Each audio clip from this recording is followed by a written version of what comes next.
د ملکن تانې کلي نه تر سوات پورې په مین مرکزي روډ د ډېرې مودې راځي د بیا ودانۍ کار د ځنډ ښکار شوی د خلکو په تګ راتګ کې لوی مشکلات وي ورته ګورو د عمران دریاب دا رپورټ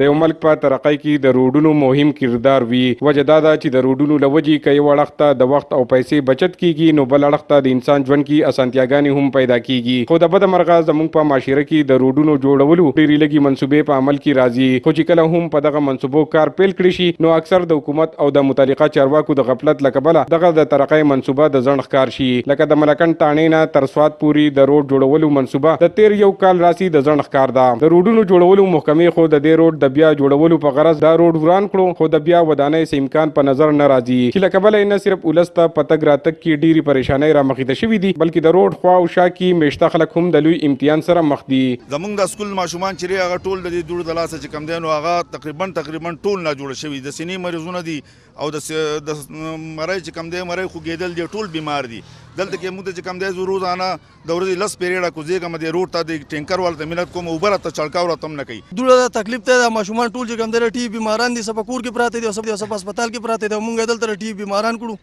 نو زر تر زر زموږ چې کم دی نو دا خبر ومنلی شي چې یاره موږ ته دا روډ جوړ شي دوړه ډېره زیاته ده زموږ دا کلی ډېر زیات په تکلیف کې دي بلکې د سکول دا ماشومان سپیشل خواته زموږ هسپتال هم دی هسپتال کې هم پیشنټ چې راشي مریضان چې راشي دونه زیاته دوړه ده چې هغه که لږ ناجوړه وي ډېر ښه ناجوړه شي موږ دغه مطالبه کوو چې دا څونه ځای پر دا روډ کنډلی دی انډر کنسټرکشن دی چې د دې کم از کم د احتیاطي تدابیر لپاره د اوبه چړکاو